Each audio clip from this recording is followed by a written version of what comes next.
First Sergeant Kep here with Company D, 2nd United States Sharpshooters. And Corporal Soderling, 2nd United States Sharpshooters.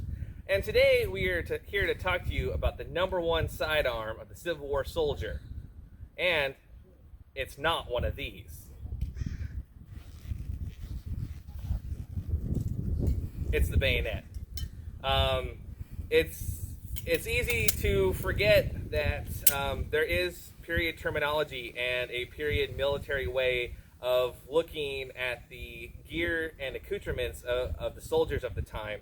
The bayonet was considered a sidearm, both in military manuals and by privates in their own diaries about being armed with a sidearm, referring directly to their bayonet. And we bring this up to you today because I think it's really common. We see it all the time, especially with new reenactors, is they might see either in a movie or an officer on a field draw their revolver and quickly fire their 6 rounds. And, it's like, that looks so cool. I want to have some of that.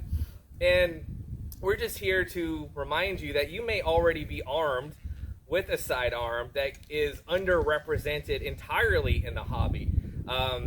It's because of many safety requirements in your organization. These typically always stay in their scabbard unless you're stacking arms.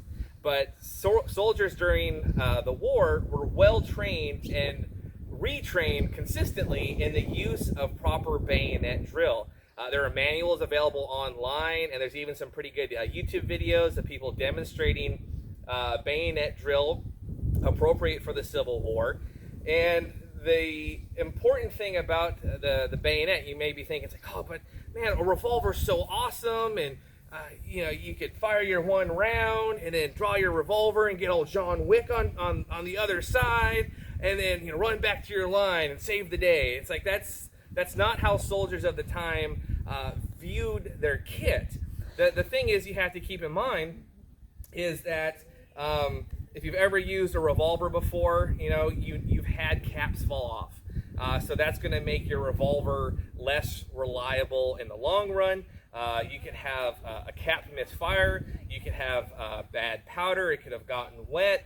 So there's a lot of reasons why, like during the war, a soldier could have just a rifle leveled at them and it go click. But if you have a bayonet, this will not misfire. And the important thing about the bayonet during the war is that it's a powerful psychological force multiplier. If one person or a group of people are charging at you or are defending a position with fixed bayonets, you are not likely to engage this nasty porcupine of an obstacle in front of you. And, there were millions of bayonets issued during the war, and comparatively no deaths from bayonet wounds because people knew better than to come at one of these.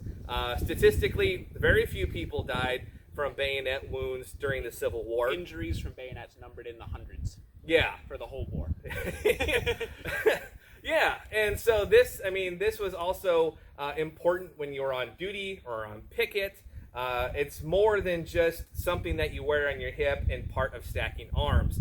So encourage yourself to think seriously if this is the first thing you think about when you think of a sidearm. The reason why you think of this is it's a modern mentality, and then you have to think about, well, do I even really need this? Now, your organization's regulations may have a direct say onto whether or not you can even carry one. There could be age requirements, there could be rank requirements. Some organizations may not care who carries a revolver, but really, the last thing you want to be is, one of those people that we see on the FARB websites with, half a dozen revolvers strapped to their body and spare cylinders, looking like a fool. The revolver, if you choose to carry one, needs to be an implemented and researched part of your impression, just like every bit of your kit. And has someone in your unit that been documented carrying a particular type of revolver that you're interested in? Is your unit known for carrying pistols? And in our case with Company D, we know that we had someone who carried a pistol. Yeah, we have Private James Matthews. He started as a private. He later ended up as a lieutenant and the regimental adjutant. But at the very beginning of his published diary, Private Matthews makes mention of trading his spare pocket watch to somebody in exchange for a revolver. So I carry a Remington Army as a corporal, and I do that because since I'm going to be on the far right side of the line, there's a good chance that I might run into some trouble. We might have Confederate cavalry come up on us, and nothing shows them off faster than a revolver. They see this, and they don't come back for the entirety of the weekend. They don't come up on us again because they know that we've got people who can match them in terms of firepower, and they don't want anything to do with that. Yeah. I pay a big price for carrying this when I do. It's in the way of all my other gear. This is about where I'd rather have my my haversack and my canteen. They want to be right about here. It gets my bayonet up all on my leg. It makes it hard to wear a knapsack. I've got a ton of weight on my belt now, and just whatever I'm trying to do, it's usually in the way. Yeah, but sometimes it turns out that it was worth having. Yeah, and really, you know, the flanks and your files they're really important to make sure that you have covered. And so having an NCO carrying a pistol during certain engagements is really important. And it's important, especially for sharpshooters, to have that documentation because we were armed with the Sharps rifle. We're doing long distance shooting. So if your average operating range is 400 yards, what is a revolver besides dead weight? And unlike what you see in Hollywood, you're not going to be dropping a person at a dead gallop on horseback at 100 yards with your revolver. It just doesn't happen. And like you were saying, it's last ditch. Yeah. This is an up-close and personal battle weapon. You're not just using it for, you know, random pot shots at the enemy to burn powder. This is everything's collapsed. We've got to survive. You're personally fighting for your life. Yeah. Because at the end of it, this is going to be your primary go-to sidearm.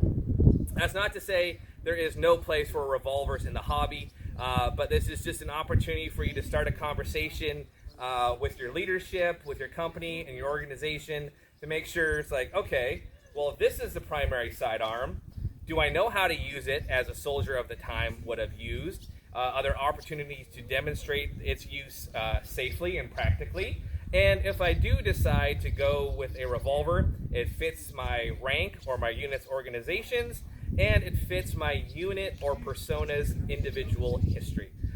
There's a place for these, just like there is for every other bit of our kit.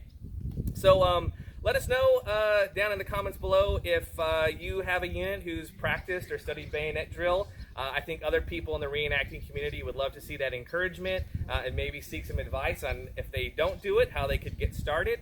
A lot of those manuals are available online. And yeah, let us know if you have any questions. Thanks so much for joining us on this conversation. Thanks for liking and subscribing, and we'll see you next time.